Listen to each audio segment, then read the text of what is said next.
Oh snap, Glaze is going live.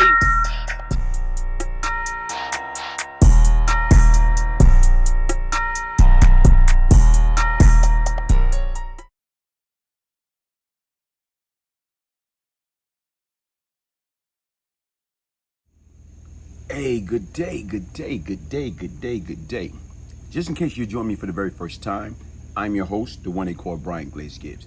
And this is my ministry, this is my story. What I talk about the good, I talk about the bad, I talk about the ugly. But the objective is when I tell my life experience, I'm trying to share it with the younger generation to get them to understand that there's no shortcut in life. Only thing come fast, trouble. Easy to get into, hard to get out. Listen, hit that like button, subscribe. Today, what I'm gonna talk about is, everybody know they got this show out, on Stars, on 50 Cent producing it, BMF. And right now is, they got this character in there. His name is Lamar. And Lamar, like if you sit back and you watch this individual, right now he's a little older than Southwest T and Big Meech. Like he's an old guy and he been around. So he got them probably about like 5-7 years and he's just vicious. So here it is, to me, the question I'm gonna pose today is Lamar as grimy to BMF as Rondu, Henry Bowden, aka Rondu, and Clarence Heatley, aka Preacher, and his crew, is Lamar, as grimy to BMF as Rondu and Preacher was to Rich Porter, may his soul rest in peace, and AZ, and a lot others. So I'm just looking at the comparison. See, what people got to understand is this, man. A lot of times, people look at it, being a dope boy, being a drug dealer, being out in the street. A lot of times people think, oh man, they got it made. You know what? But then again, right now, they don't got to worry about just the popo. They don't got to worry about just about the feds. They don't got to worry about, they got to worry about everything. They got to worry about the stick-up kids. They got to worry about like a Lamar, or like a Clarence Heatley, Preacher, like a Rondu. Let me give you a brief summary about Clarence Heatley. Clarence Heatley, they call him Preacher and the Preacher crew. These guys was dangerous. At one point in time, allegedly, they supposed to have kidnapped the singer, Bobby Brown. Okay? Bobby Brown. Everybody talking all that stuff about me. My prerogative. You know what I'm saying? Don't be cruel. Bobby Brown for New Edition. The Preacher crew supposed to have kidnapped him, snatched him off the street for a drug debt that he owed somebody else. That Whitney Houston, may her soul rest in peace, had to come and pay the Preacher crew, that ransom to let Bobby go. Sit back and think about it. And like I said right now, Preacher and them right now is, they was responsible for, allegedly, how many untold murders, solved, okay? Preacher's currently serving 225 years to life. Made a deal, lie on the deal, and they rip up his deal. But he's currently serving 225 years to life. And what I'm saying is, this guy, from my understanding, when he used to snatch people off the street, drug dealers, kidnapping people, torturing them, killing them, raping them, whoa. So you talking about some grimy stuff. I can remember some of the stuff that I used to hear when I used to be incarcerated. And I'm not gonna lie, I'm gonna sit back and tell you, I used to tell my people straight up, man, listen, here it is about this individual, from my understanding what I'm hearing about him, if he snatch you, y'all gone. So the difference is, if somebody like that come around you, or you got wind that this individual is supposed to be in your area, shoot first, ask question later. You can't take that type of chance. The same thing if you look at Lamar. Look at the stuff that he's doing. Came home. He came home from what? Prison. And I guess he went to the hospital, the crazy house, got out. Now he won his old area back. And look what he's doing. Okay? If I'm not mistaken, wasn't he the one that shot Southwest T, allegedly, as far as in the BMF film? Okay, shot him in the eye. Okay? Wasn't he the one that manipulate and got these individuals to kill the other guy from the 12th Street boy, saying that he was responsible for shooting Southwest T? Then you watch him beat up one of the guys from the 12th, Street boys. Beat him up. I thought he killed him. Threw him in the trash. He threw him in the garbage can, the dumpster.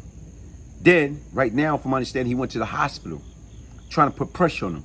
Listen, if you want to live, you better not say a word, and you better leave town. That's a real boogeyman. That's a real boogeyman. Sit back and think about that, folks. Now, when you look at Rondu, okay? Rondu and them. Oh, now, Rondu is known all out. You know what I'm saying? His whole life. You know what I'm talking about? He's supposed to be a preacher. His dad was a preacher in the Bronx. And right now is him and his brothers, you know what I'm saying?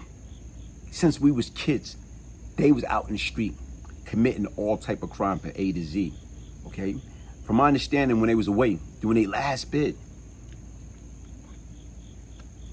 back in the 80s, and they're hearing about who's out there, like the Lorenzo Fat Kick Nichols out there making big money, like the Supreme Team, like the AZ, Rich Porter, Alpo, hearing about all these guys that's out there making all this big money.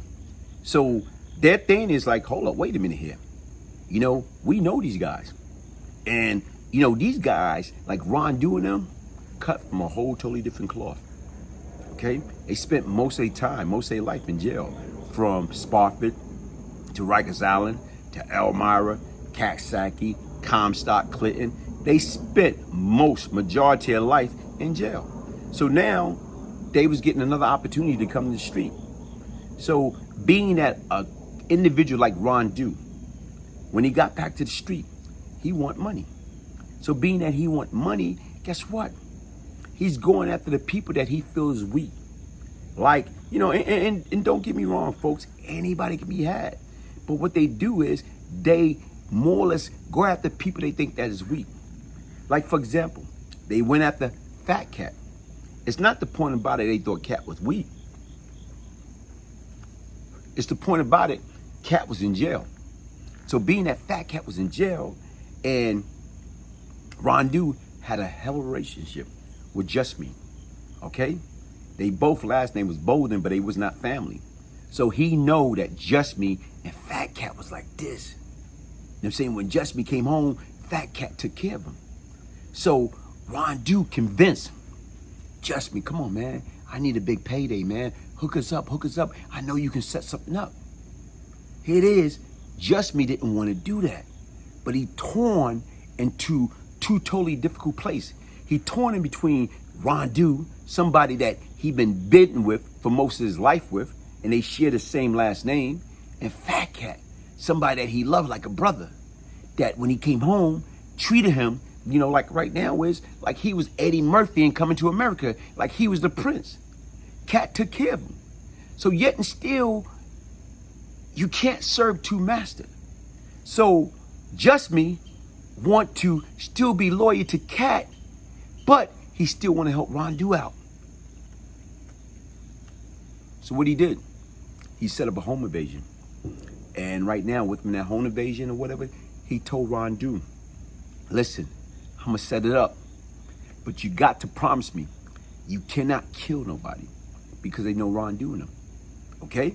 So here it is, he set up a move at a location at Cat, you know what I'm saying, mistress, his girl house in Long Island, okay? Here it is right now, Rondu and them got the ski mask.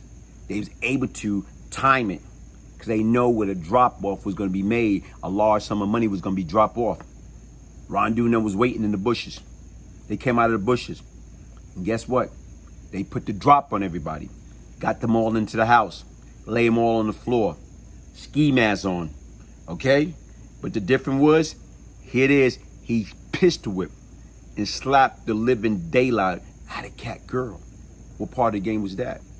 Okay? Now, what wound up happening, they wound up taking large sum of money, drug, jewelry, everything. But they made a mistake. Rondu made a mistake. In the process of what took place, he wound up lifting up his mask. And one of the guys, I believe it was Jughead, recognized who he was. That's how they knew it was Rondu. And here it is, you sit back and think about it. Cat was able to, you know, put money out there, you know, get the word to the street, and was able to get Rondu to confess. Not Rondu, to get Just Me to confess, letting him know that was Rondu and them. Okay, here it is right now. Cat sent the hit team. Okay, they tried to kill Rondu. They botched the hit. You never botch a hit of somebody that as dangerous as Rondu. Almost similar to me in my situation with Allah Justice right now is you don't botch a hit with somebody just as dangerous as you are. Long story short, that hit on Rondu would have been made, and these guys wasn't scared to actually go out there and get Rondu. Rondu had a hell of a reputation. And sometimes when you're trying to go out there to, hit somebody, kill somebody, guess what? You going out there. In order to get them, you putting yourself out there. So it's a saying, you got to bring ass to get ass. So they went after him. They know he's dangerous. They know he's strapped. And they hit him. But he started cutting back. These guys got scared, ran back to the van because of his reputation. If these guys would execute that move the way they supposed to, guess what?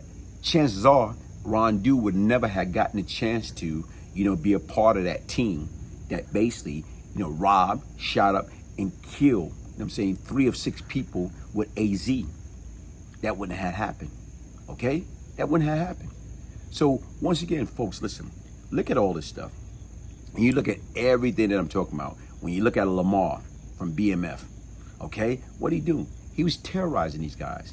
But if you sit back and think about it, he was 5 to 7 years older than these guys. So of course, he look at us, or he look at people that younger than him as kids.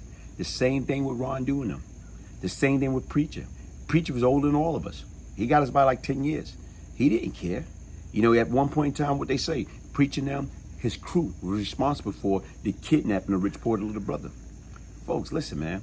See, a lot of times people do not understand when they look at that street life and what it all have in common. You know what it all have in common? Death, destruction. What else?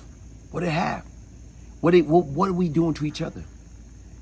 What is we're doing to each other besides poisoning our community? So automatically, when you're a career criminal, only thing you thinking about, continue to master being a career criminal. That's backwards. Listen, folks, we all have to be better than that. You can watch this stuff for pure entertainment.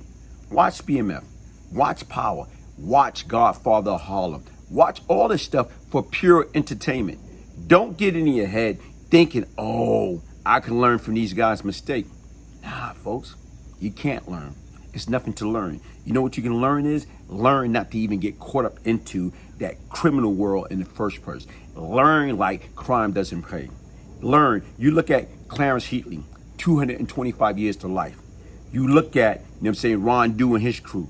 These guys got what? Hundreds of years to life. Okay? For what? Because they destroy each other. They destroy our own kind. For what? Trying to get rich, die trying. It's not all about that, folks. It's not all about that. Listen, what I'm trying to say is, my name is Brian Glaze Gibbs. You see this, what it say? Beyond lucky.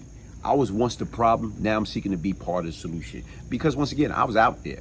And you know what? I'm not proud of the person that I once was, but I'm proud of the person I am today. And you know what I did? I did a 360-degree turnaround. I turned my life around. Get your signed copy of the Beyond Lucky book, the Brian Glaze Gibbs story, a true story of crack, money, murder, and redemption. If I can change, anybody can change. If I can change, anybody can change. Why, folks? Change comes from within. Listen, hit that like button, subscribe, and keep this in mind. You know who's my real hero? The working man and the working woman. The person that was able to do it right the first time. That wasn't like a Lamar. That wasn't like a Clarence Heatley. That was not like a Rondu. That was not like a Brian Glaze Gibbs. Listen, folks, crime doesn't pay. Don't let nobody trick you out of your freedom. Don't let nobody thinking that street life is, all glitz and glamour. Nah, man. That street life will destroy you, your family, your friends. You don't have no future. It's no 401k plan. It's no nothing. It's no health benefit. It's no nothing. Only thing gonna get you is the penitentiary forever in a day, or gonna get you into the early grave. Crime doesn't pay. This is my ministry. Subscribe, share. Thank you. Peace, love, and prosperity.